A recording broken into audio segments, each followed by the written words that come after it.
آج کے عظیم الشان پروگرام کے مہمان مقرر، مہمان عالم دین حضرت مولانا عبدالعلیم صاحب جلیلی حفظہ اللہ سے میں گزارش کرتا ہوں، اس شعر کے ساتھ میں مسلمان جب کبھی اپنے نبی کی بات کرتے ہیں، مسلمان جب کبھی اپنے نبی کی بات کرتے ہیں تو گویا زندگی ہی زندگی کی بات کرتے ہیں۔ نہ چھو پائے جبرائیل جس کی منزل اول، آج زمین پر ہم اس شخصیت کی بات کرتے ہیں۔ پہلے تم تعلیم سے موڑ دیے جاؤ گے، پہلے تم تعلیم سے موڑ دیے جاؤ گے، پھر کسی جرم سے جوڑ دیے جاؤ گے، پھر کسی جرم سے جوڑ دیے جاؤ گے۔ ہاتھ سے ہاتھ کی زنجیر بنا کر نکلو، ہاتھ سے ہاتھ کی زنجیر بنا کر نکلو، ورنہ دھاگے کی طرح تم توڑ دیے جاؤ گے، ورنہ دھاگے کی طرح تم توڑ دیے جاؤ گے۔ میرے بھائیو دوستو، اس شعر کے ساتھ میں ہندوستان کے مائناز خطیب، عالم نوجوان، خطیب بے مثال، شہنشاہ خطابت حضرت مولانا علامہ عبدالعلیم صاحب جلیلی مدنی سے میں گزارش کرتا ہوں کہ آپ تشریف لائیں، اپنے مواعظہ حسنہ سے ہم تمام سامعین کے قلوب کو محظوظ فرمائیں۔ السلام علیکم ورحمۃ اللہ وبرکاتہ۔ الحمدللہ نحمده ونستعینه ونستغفره ونعوذ باللہ من شرور انفسنا ومن سیئات اعمالنا، من يهده الله فلا مضل له ومن يضلل فلا هادي له، وأشهد أن لا إله إلا الله وحده لا شريك له، وأشهد أن محمدًا عبده ورسوله۔ يا أيها الذين آمنوا اتقوا الله حق تقاته ولا تموتن إلا وأنتم مسلمون۔ يا أيها الناس اتقوا ربكم الذي خلقكم من نفس واحدة وخلق منها زوجها وبث منهما رجالا كثيرا ونساء، واتقوا الله الذي تساءلون به والأرحام، إن الله كان عليكم رقيبا۔ يا أيها الذين آمنوا اتقوا الله وقولوا قولا سديدا يصلح لكم أعمالكم ويغفر لكم ذنوبكم، ومن يطع الله ورسوله فقد فاز فوزا عظيما۔ أما بعد، فإن خير الحديث كتاب الله، وخير الهدي هدي محمد صلى الله عليه وسلم، وشر الأمور محدثاتها، وكل محدثة بدعة، وكل بدعة ضلالة، وكل ضلالة في النار۔ أعوذ بالله من الشيطان الرجيم، بسم الله الرحمن الرحيم۔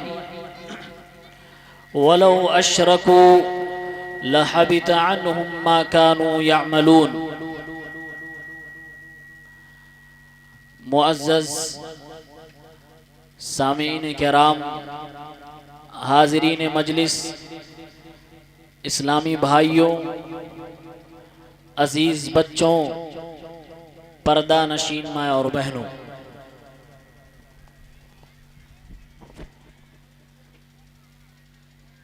ایک تنبیہ کے ساتھ جو کہ میرے لیے اس مجلس میں ایک فریضے کی حیثیت رکھتا ہے، میں اپنی بات کی شروعات کرتا ہوں۔ حضرات گرامی، تعلیم اور تعلم اسلام کی پہچان ہے۔ اسلامی تعلیمات کی قرآن کے نزول کی شروعات ہی اقرأ بسم ربک الذی خلق سے ہوتی ہے۔ اس لیے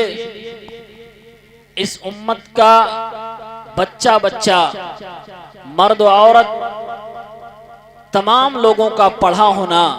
انتہائی زیادہ ضروری ہے۔ پڑھنا لکھنا یہ اس امت کی پہچان ہے، لیکن تعلیم کے ساتھ ساتھ ہماری اور آپ کی کچھ اور بھی ذمہ داریاں ہیں جسے لفظ تربیت نے اپنے اندر شامل کر رکھا ہے۔ ہم لوگ بھی گاؤں ہی سے تعلق رکھتے ہیں، ہمارے یہاں بھی مدرسے ہوتے ہیں، تعلیم کا انتظام ہوتا ہے، بچے اور بچیاں پڑھتے ہیں،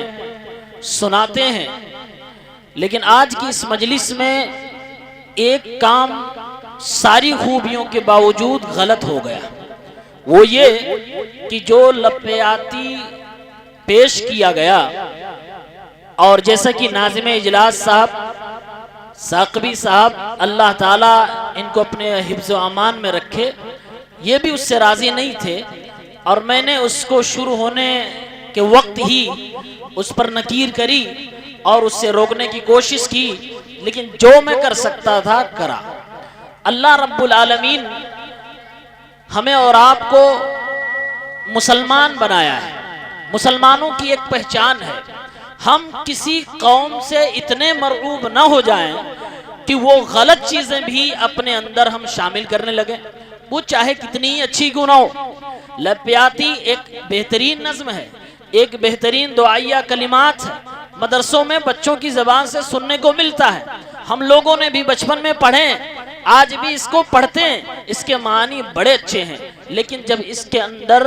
میوزیکل انسٹرومنٹ، اس کے اندر موسیقی، اس کے اندر گانے کے انداز،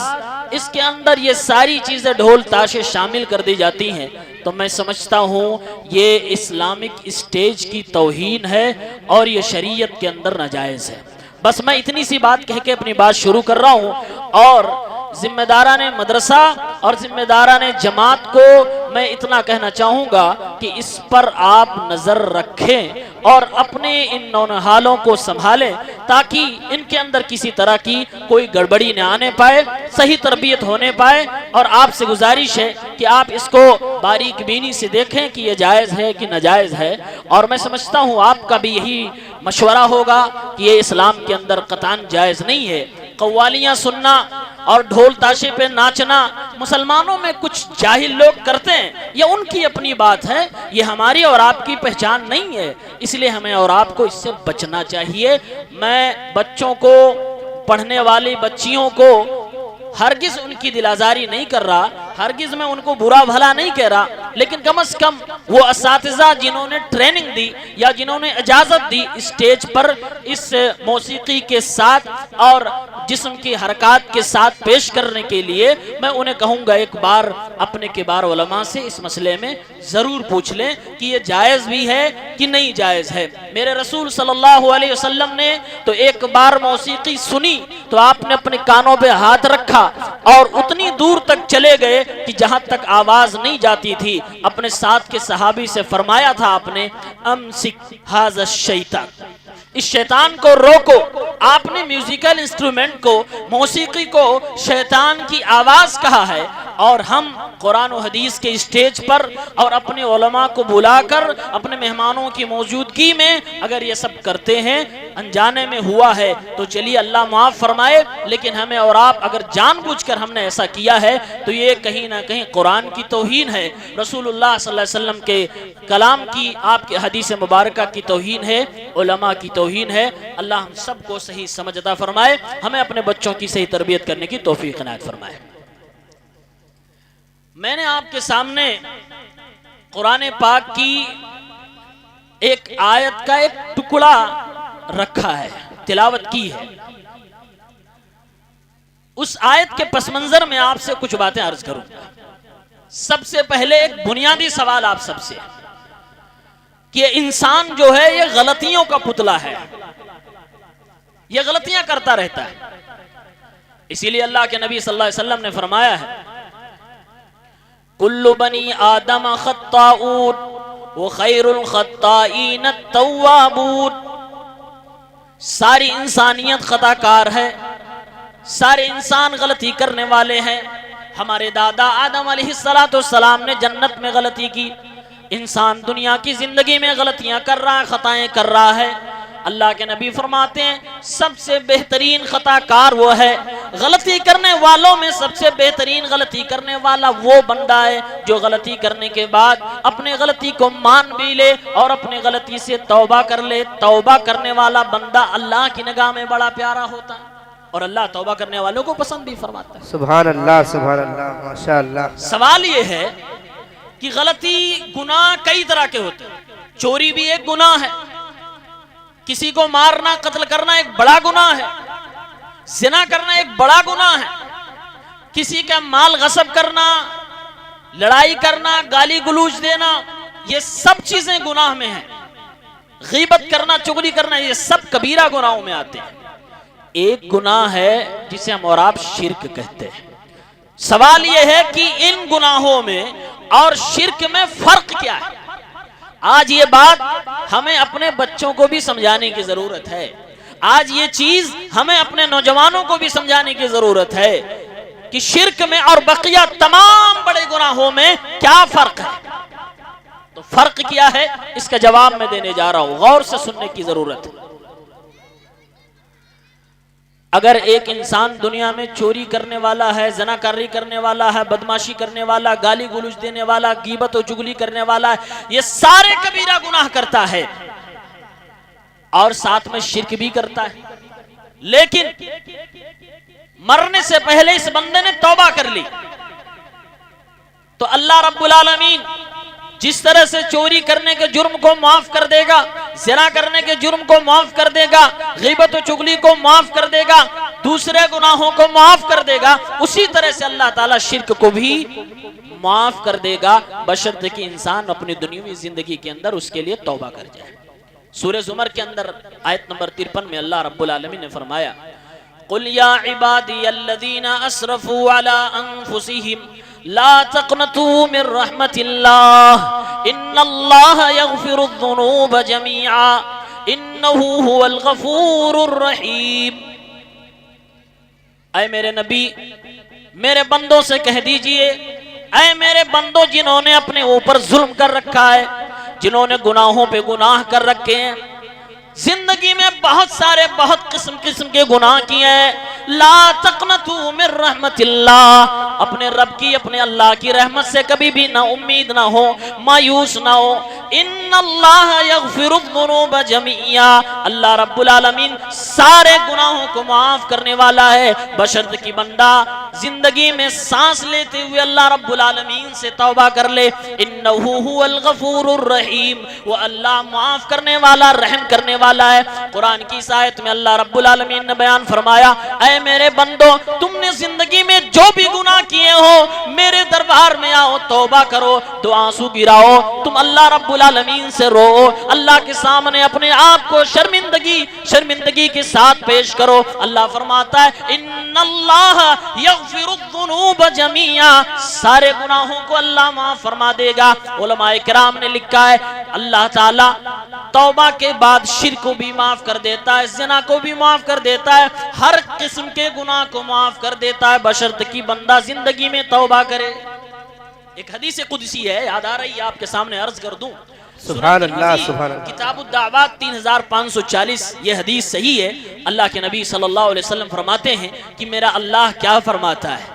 اللہ کی پکار سنو، اللہ رب العالمین کا لہجہ سنو، اللہ رب العالمین اپنے نبی کی زبان سے حدیث قدسی میں ہم سے اور آپ سے کیا کہتا ہے۔ میرے بھائیوں گناہوں میں ڈوبی ہوئی زندگی اگر ہے تو اس حدیث کو سننے کے بعد شاید آپ کے دل کے اندر ایک روشنی آئے، ایک چراغ جلے کہ نہیں ابھی امید کی کرن باقی ہے، ہم اتنے گنہگار نہ ہوئے کہ رب کے دربار سے دھتکار دیے جائیں، ابھی معافی مانگیں گے، توبہ کریں گے تو اللہ ہماری توبہ قبول کر لے گا۔ فرمایا اللہ کے نبی صلی اللہ علیہ وسلم نے یقول اللہ تبارک و تعالی، اللہ رب العالمین ارشاد فرماتا ہے یا ابن آدم انک ما دعوتنی ورجوتنی غفرت لک علی ما کان فیک، اے آدم کی اولاد، اے میرے بندو، تم نے مجھے پکارا، تم نے مجھ سے امیدیں لگائیں، تم نے مجھ سے مانگا۔ اے میرے بندو، جو بھی تمہارے اندر عیب ہے، جو بھی برائیاں ہیں، جو بھی کمیاں ہیں، جو بھی خامیاں ہیں، میں ساری خامیوں کو، سارے گناہوں کو معاف کر رہا ہوں۔ ولا ابالی، اور اے میرے بندے تجھے معاف کرتے ہوئے مجھے ذرہ برابر تردد نہیں، مجھے کسی چیز کی پرواہ نہیں، کیونکہ تو نے توبہ کر لی ہے، تو نے میرے دربار میں حاضری دے لی ہے، تم نے امید مجھ سے لگا لی ہے۔ اگلا جمعہ سنو، اللہ کے نبی فرماتے ہیں، اللہ رب العالمین ارشاد فرماتا ہے، یا ابن آدم، اے آدم کی اولاد، لو بلغت ذنوبک عنان السماء، اے آدم کی اولاد، اے انسان، اے آدم علیہ السلام کی ذریت میں پیدا ہونے والی مخلوق، اگر تیرے گناہوں کی فہرست زمین سے لے کے آسمان تک پہنچ جائے، ثم استغفرتنی، اتنا سارا گناہ کرنے کے بعد بھی تم میرے دربار میں آ کر مجھ سے معافی مانگنے لگے، استغفار کر لے، رونے لگے، اللہ رب العالمین سے کہنے لگے، اے میرے اللہ مجھے معاف فرما دے، اے میرے اللہ میری مغفرت فرما دے، اللہ رب العالمین فرماتا ہے، غفرت لک ولا ابالی، اے میرے بندے میں تیرے سارے گناہوں کو معاف فرما دوں گا، تجھے بخش دوں گا، تجھے معاف کرنے میں مجھے ذرہ برابر کسی چیز کی پرواہ نہ ہوگی۔ اس کے بعد والا جملہ سنیے میرے بھائیوں، میرے دوستوں، میں نے کہا کہ زندگی میں اگر انسان شرک بھی کر بیٹھا ہے، مزاروں کے چکر بھی لگا چکا ہے، مزاروں کا طواف بھی کر چکا ہے، چادریں بھی چڑھا چکا ہے، اور جا کے ولیوں کو اللہ رب العالمین کا حق دے چکا ہے، یعنی کہ ان کو پکار چکا ہے، شرک کر بیٹھا ہے، تو ابھی بھی وقت ہے وہ توبہ کر لے۔ میرا اللہ بڑا رحیم ہے، بڑا کریم ہے، فرماتا ہے، یا ابن آدم انک لو اتیتنی بقراب الارض خطایا ثم لقیتنی لا تشرک بی شیئا لاتیتک بقرابها مغفرہ۔ اے آدم کی اولاد، اے میرے پیارے بندو،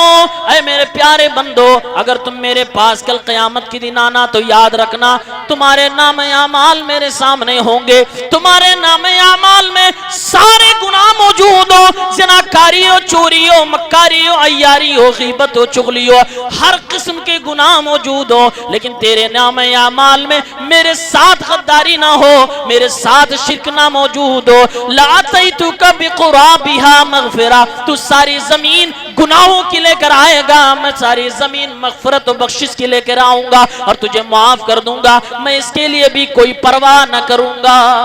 اللہ رب العالمین گویا کی اس حدیث قدسی سے کہہ رہا ہے، میرے بندو اگر تم شرک بھی کر بیٹھے ہو، دیر نہیں ہوئی ہے، جب تک تمہاری سانسیں چل رہی ہیں، رو، اللہ سے معافی مانگ لو، توبہ کر لو، توبہ کرنے کے بعد ہر قسم کے گناہ معاف ہو جاتے ہیں، حتیٰ کہ شرک بھی معاف ہو جاتا ہے۔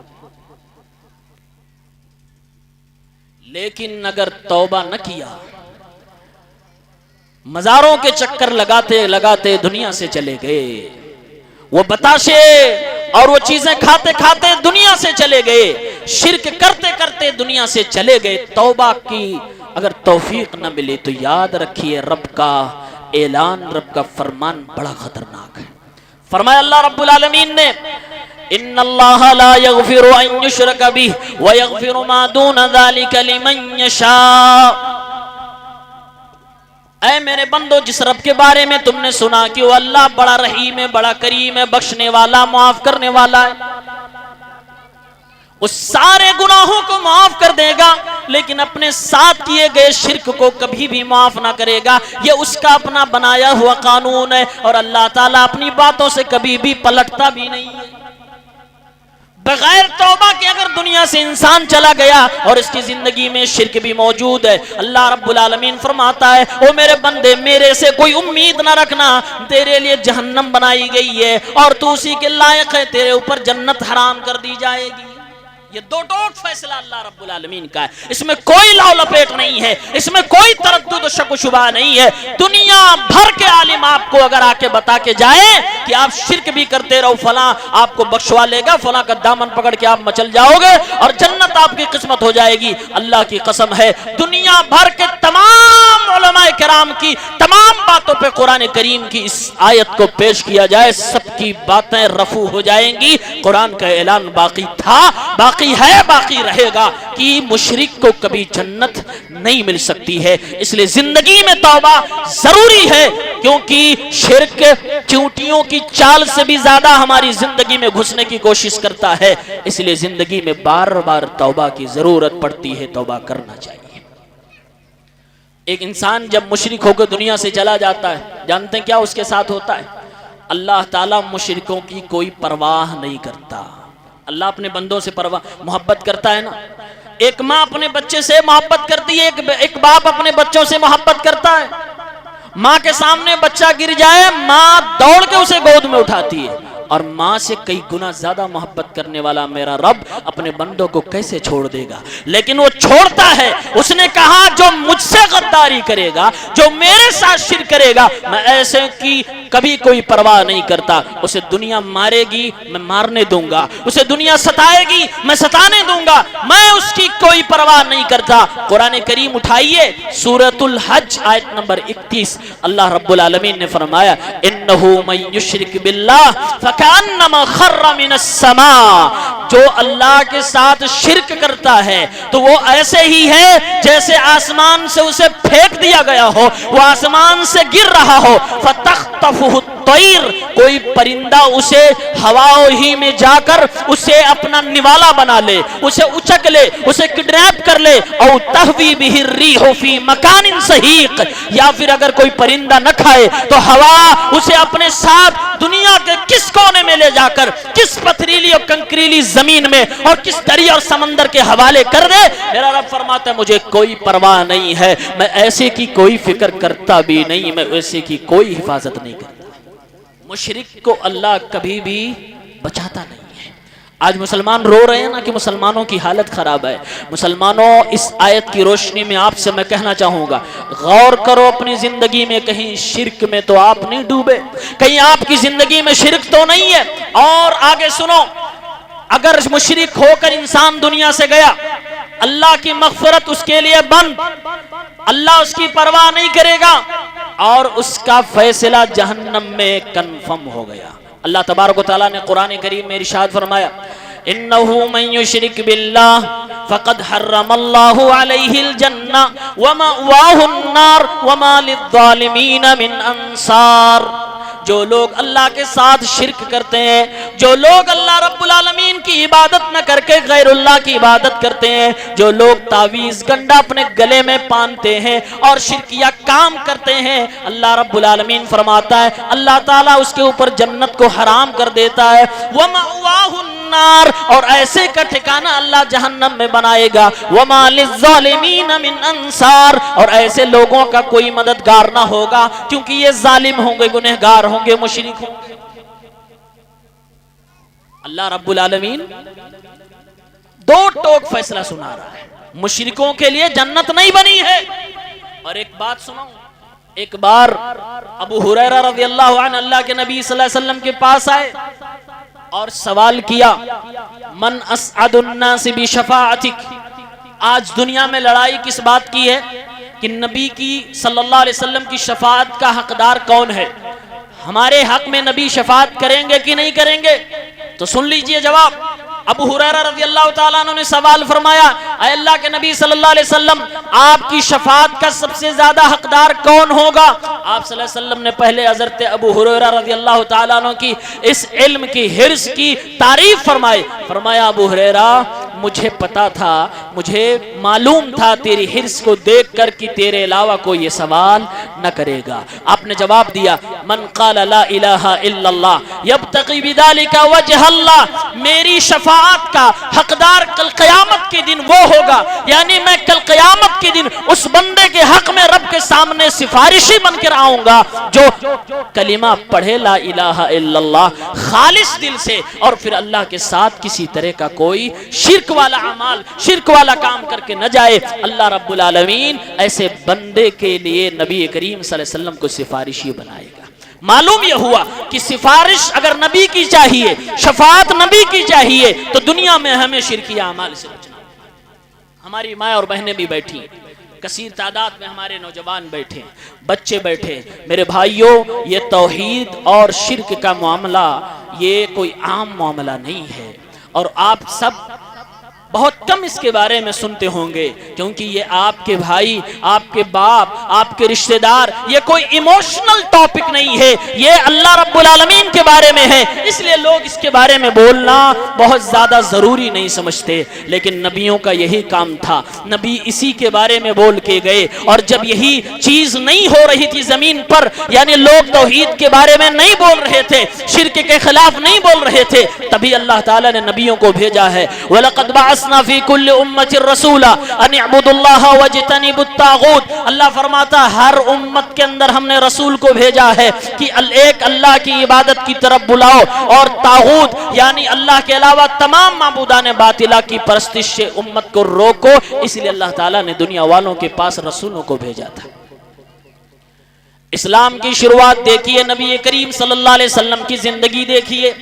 ہمارے نبی غار حرا میں رسول بنائے گئے، نبی بنائے گئے، اپنی بیوی کے پاس آئے، کچھ دن گزر گئے، وحی کا سلسلہ بند ہو گیا، سورہ مدثر کی آیتیں نازل ہوئی۔ اللہ نے فرمایا یا ایھا المدثر قم فانذر وربک فکبر وثیابک فطہر والرجز فہجر۔ اللہ تعالیٰ نے ارشاد فرمایا اے میرے پیغمبر، آپ کو ڈیوٹی دی جا رہی ہے، آپ کو ذمہ داری دی جا رہی ہے، آپ اپنے آپ کو صاف رکھیے، اپنے کپڑے صاف رکھیے، آپ اپنے عقیدے صاف رکھیے، اپنی سوچ کو صاف رکھیے، یعنی کہ آپ اپنی زندگی میں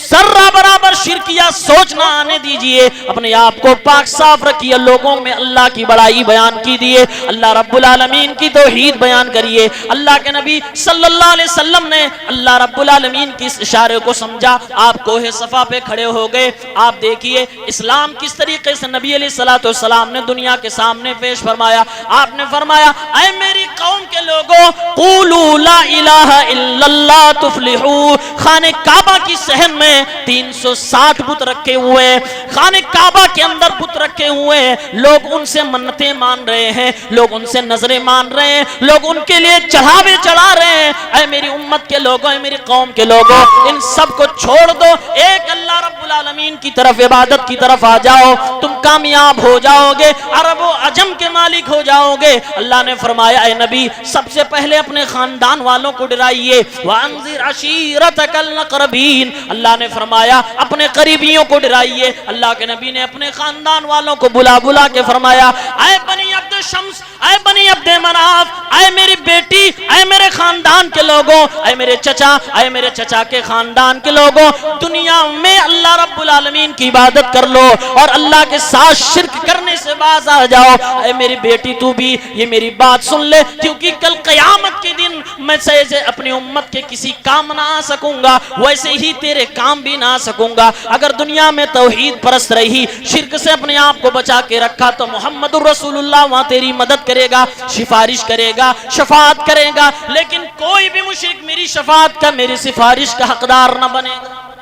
میرے نبی صلی اللہ علیہ وسلم نے اپنی پوری زندگی کبھی بھی شرک سے آپ نے کمپرومائز نہیں، توحید کی دعوت کو آپ نے چھوڑا ہی نہیں،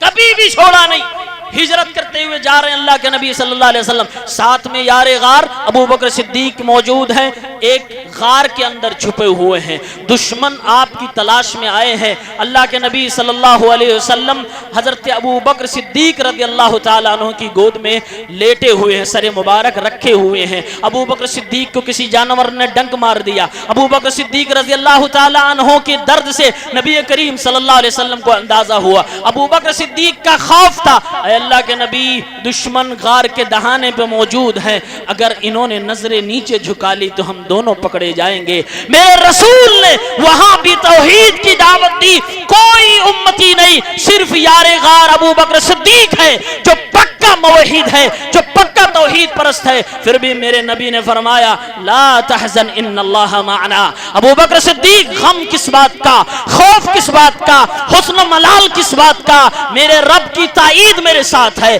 میرے رب کی مدد میرے ساتھ ہے، میرا اللہ جب تک میرے ساتھ ہے، میں ان کی نظروں کے سامنے بھی آ جاؤں میرا کچھ بگاڑ نہیں سکتے۔ یہ توحید، یہ اللہ رب العالمین سے لگاؤ، یہ اللہ سے محبت، یہ اللہ سے کنیکشن میرے نبی زمین غار میں بھی اپنے سچے دوست کو دی تھی اور آپ نے سبق دیا تھا. میرے رسول جب اکیلے تھے تب بھی توحید کی دعوت دیے, امت کے سامنے آئے پہاڑ پہ کھڑے ہوئے تب بھی توحید کی دعوت دی, مدینے میں گئے تب بھی توحید کی دعوت دی. لوگ گروپوں میں آنے لگے, وفود میں آنے لگے, ڈیلیگیشن میں آنے لگے, لوگ پوری قوم, پورا قبیلہ, پوری ملت آ رہی ہے. یا رسول اللہ آپ کے ہاتھ پہ بیعت کرنا چاہتے ہیں. بیعت کرنے کے لیے آ رہے, مسلمان ترقی پہ پہنچ چکے ہیں, مسلمانوں کا غلبہ ہو چکا ہے, پھر بھی رسول اللہ صلی اللہ علیہ وسلم کو حکم دیا جا رہا ہے, میرے نبی اب لوگوں کے دلوں سے شرک تو ختم ہو رہا ہے, شرک لوگ چھوڑ رہے ہیں, لیکن پھر بھی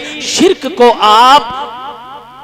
ٹوکنا, شرک پہ رد کرنا, توحید کی دعوت دینا بند نہ کریے گا. قرآن کی آیت نازل ہوئی, یا ایھا النبی اذا جاءک المؤمنات یبايعنک علی الا یشرکن باللہ شیئا. اے نبی اگر آپ کے پاس مرد لوگ آئے, آپ کے پاس عورتیں آئے بیعت کرنے کے لیے, سب سے پہلے بیعت وعدہ اس بات پر لیجئے کہ کوئی بھی مسلمان شرک نہیں کرے گا, اللہ کے ساتھ کوئی بھی غداری نہ کرے گا. امن کی حالت میں بھی اور ترقی کی حالت میں بھی میرے نبی صلی اللہ علیہ وسلم نے شرک کو رد کرنا نہیں چھوڑا, توحید کی دعوت دینا نہیں چھوڑی. میرے نبی کی زندگی کا آخری وقت ہے, اس وقت بھی آپ فرما رہے ہیں, پورا مدینہ مسلمانوں سے گونج رہا ہے, دائیں بائیں صحابہ کرام ہیں, اللہ اکبر کی صدا لگائے تو آسمان گونج اٹھے, لا الہ الا اللہ محمد الرسول اللہ کی گونج سے مدینہ منور تھا, اس کی فضائیں معطر تھیں, لیکن اس کے باوجود میرے رسول بستر مرگ پہ ہیں اور ارشاد فرماتے ہیں, لعنت اللہ علی الیہود والنصارى اتخذوا قبور انبیائہم مساجدا. آپ کے ارد گرد کون لوگ تھے؟ ابو جہل نہیں تھا, آپ کے ارد گرد کفار نہیں تھے, آپ کے ارد گرد مشرکین نہیں تھے, آپ کے ارد گرد آپ کے اشارے پہ اپنی جان دینے والے صحابہ کرام تھے, آپ کے ارد گرد وہ ہستیاں تھیں جو آپ کے وضو کے پانی کو بھی زمین پر گرنے کا گوارا نہیں سمجھتے تھے, آپ کے ارد گرد وہ جانباز سپاہی تھے, وہ مسلمان شہدائی تھے, میرے رسول کے وہ دیوانے تھے, وہ پکے سچے توحید پرست تھے جو میرے نبی کی ریٹھ کو بھی ہاتھ میں لیے کر, آپ کے پسینے کو بھی خوشبوؤں کی بوتلوں میں ڈال کر اپنے بچوں کو لگایا کرتے تھے. سارا مجمع توحید پرست ہے, پھر بھی میرے رسول فرماتے ہیں, لعنت برسے اللہ کی یہودیوں پر, نصرانیوں پر, جنہوں نے اپنے نبیوں کی قبروں کو سجدہ گاہ بنا لیا, یعنی قبروں پہ سجدہ کرنے لگے. اپنے نبی کی قبر پہ اگر کوئی قوم سجدہ کرے, میرے رسول لعنت برسا رہے ہیں. اس امت کے لوگ میرے نبی کے کلمہ پڑھنے کے بعد, میرے نبی کے نام لینے کے بعد بھی, نبی تو چھوڑیے غیر نبی کی قبروں پہ لوگ سجدے کر رہے ہیں, سینہ ٹھوک کے کہہ رہے ہیں جنت ہماری ہے, جنت ہمارے باپ کی ہے, ہم جنت میں جائیں گے. میرے بھائیوں, میرے رسول زندگی کے آخری لمحے میں بھی فرماتے ہیں, شرک پہ بولنا میں نہیں چھوڑوں گا, توحید کی دعوت دینا میں نہیں چھوڑوں گا. میرے رسول نے فرمایا, لا تجعلوا قبری وثنا یعبد.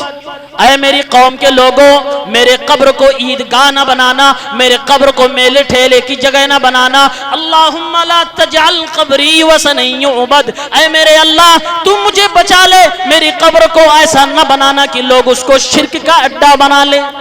آپ میرے نبی کی دعا کی مقبولیت تو دیکھیے, اللہ تبارک و تعالیٰ نے میرے رسول کی قبر مبارک کی حفاظت ایسی کی ہے کہ آج تک شرک کا پرندہ پر نہ مار سکا. آج بھی اللہ کے حبیب کی قبر کی حفاظت اللہ رب العالمین اپنے نیک اور پاک باز مندوں سے کروا رہا ہے کہ میرے رسول کی قبر شرک سے اور شرک کے مظاہرات سے بالکل پاک ہے. یہ میرے رسول کی دعا تھی, یہ آپ کی پوری زندگی تھی, شروع سے لے کر دنیا سے جانے تک آپ نے کبھی بھی اس ٹاپک کو چھوڑا نہیں ہے. اس لیے اپنے گھر میں یہ ٹاپک زندہ رکھیں, اپنے اسٹیجوں پہ زندہ رکھیں, اپنے سماج میں زندہ رکھیں. یاد رکھیں, جس دن آپ نے اس موضوع پہ بولنا بند کر دیا, اس موضوع پہ توحید کی دعوت دینا آپ نے چھوڑ دیا, اسی دن آپ ختم ہو گئے, اسی دن اللہ آپ کی پرواہ کرنا چھوڑ دے گا. اللہ رب العالمین کا وعدہ ہے, میرے بندو امن چاہتے ہو, حکومت چاہتے ہو, یعبدوننی ولا یشرکون بی, جو میری عبادت کرے گا اور میرے ساتھ شرک کرنے والوں پر رد کرے گا،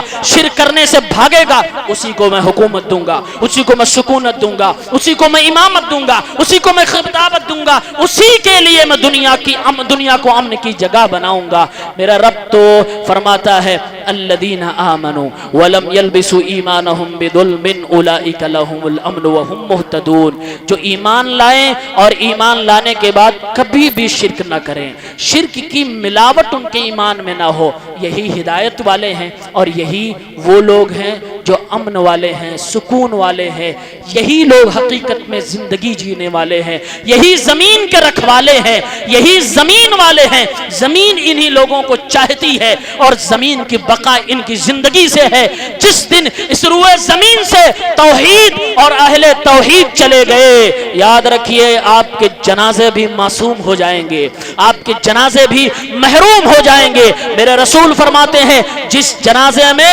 40 توحید پرست اکٹھے ہو کر اللہم اغفر لحینا ومیتنا وشاہدنا وغائبنا وصغیرنا وکبیرنا وذکرنا وانسانا اللہم من احییتہ منا فاحیہ علی الاسلام ومن توفیتہ منا فتوفہ علی الایمان، جس نے یہ دعا کر ڈالی، توحید پرست اگر دعا کرنے والا ہے، میرے رسول فرماتے ہیں اس مردے کی مغفرت ہو جاتی ہے۔ میرے بھائیوں، آپ کو توحید کی اور اہل توحید کی ضرورت مرنے کے بعد بھی پڑے گی، اس لیے توحید والوں سے دوستی رکھیے، توحید والوں اور اہل توحید سے بنا کے رکھیے، گزارش کریے، التماس کریے، ان سے اتنا بنائیے کہ آپ کے مرنے کے بعد آپ کے جنازے میں وہ شریک ہو جائیں۔ اللہ کی قسم یہ بڑی نعمت ہے، مرنے کے بعد انسان سب سے زیادہ کسی چیز کا اگر محتاج ہوتا ہے تو ہماری اور آپ کی دعاؤں کا محتاج ہوتا ہے۔ اس لیے مرنے والے کے ساتھ کچھ کرنا چاہتے ہیں تو اس کے لیے مغفرت کی دعا کریں، اس کے لیے بخشش کی دعا کریں۔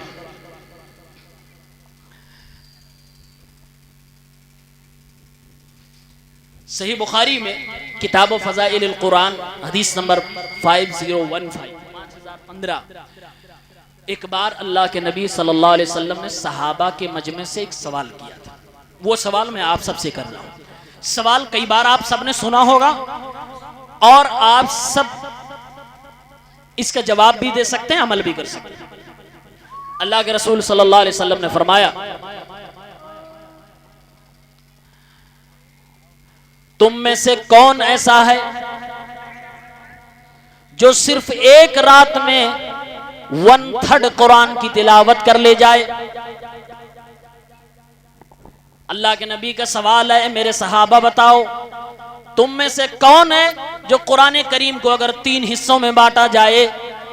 ایک حصہ قرآن کی تلاوت صرف ایک رات میں کر لے جائے؟ فشق ذلک علیہم، صحابہ کرام نے جب یہ سنا، اے اللہ کے نبی صلی اللہ علیہ وسلم ہم کیسے اس بات پر طاقت رکھیں گے، ہم کیسے ایک رات میں 10 پارے کی تلاوت کریں گے؟ بخاری کے الفاظ ہیں، صحابہ نے فرمایا اینا یطیق ذالک یا رسول اللہ، اے اللہ کے نبی صلی اللہ علیہ وسلم ہم میں کون اس بات کی طاقت رکھتا ہے کہ ایک رات میں 10 پارے قرآن کی تلاوت کر لے جائے، 1/3 قرآن کی تلاوت کر لے جائے؟ اللہ کے نبی صلی اللہ علیہ وسلم سے جب صحابہ کرام نے یہ کہا تو اللہ کے نبی صلی اللہ علیہ وسلم نے فرمایا اللہ الواحد الصمد ثلث القرآن۔ اے میرے صحابہ کرام، اے میرے صحابہ، اے توحید کی جماعت سن لو،